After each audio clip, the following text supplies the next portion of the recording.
Here's the deal. Some people look at this chart and say, that's a social drinker. Other people look at that chart and say, there's no way I could possibly consume that much alcohol. And that's my point. The BAC chart is nothing more than a hypothetical guide. You know what you could do? If you could just post right in your entrance to your establishments, a great big poster of the BAC chart. You got scales there. Your guests walk in, they step on the scales, you walk over, look how many drinks they can have, write that number on a post-it note, slap it on their head, send them on in. Because other things will factor into the absorbency rate of alcohol that the BAC chart does not consider, such as, were they drinking before they came in?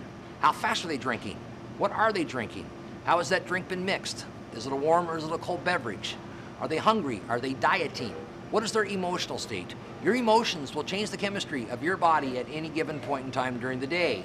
People are tired, depressed. They will come down with feel the effects of the alcohol faster than someone who's in a very good mood and maybe very angry. Tolerance, that's huge. There's some people out there who are professional alcoholics.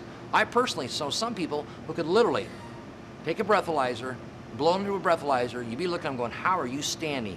I know some people, one drink, good night, Irene. Medication and alcohol. Obviously, pain pills and alcohol, not so much. But then you break it down to something as simple as over-the-counter cold medicine.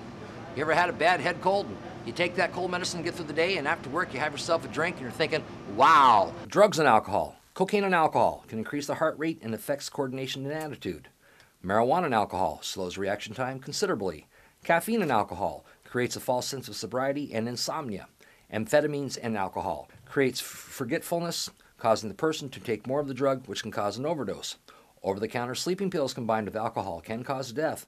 Club drugs mixed with small doses of alcohol can cause death and have been used as a sexual facilitated assault. That would be GHB, Ecstacy, Ketamine, and Rohypnol. These four can cause an individual to lose control of muscles, drowsiness, and a loss of memory. But alcohol is the #1 drug to be used in a sexual assault.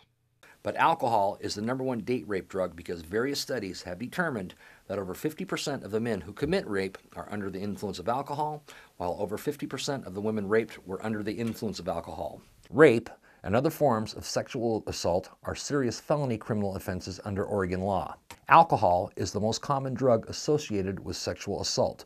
The National Institute on Alcohol Abuse and Alcoholism estimates that 97,000 college students between the ages of 18 and 24 are the victims of alcohol-facilitated sexual assault each year.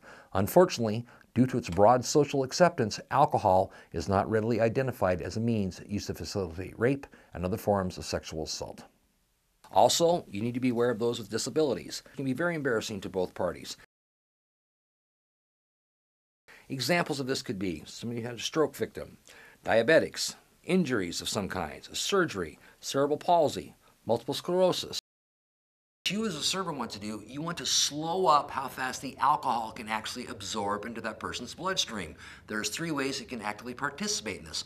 One is with time. You simply pace your service. They don't get that drink unless you bring it to them, let them finish the drink, remove the old glass, then you can bring them out a fresh cocktail. 2 things happen there. One, you as a server, you're pacing how fast they can get the alcohol, and number 2, that's a form of better service. When you drop that check, at the end of that dining experience, that check and a couple glasses of water is all that needs to be left on that table. All the other flatware, plateware, stemware needs to be pulled. The second way to slow up the alcohol absorbency rate is with get your guests to drink something besides alcohol. An alternate beverage, juices, sodas, coffee. Water's your best ally for the pure simple fact they will drink it.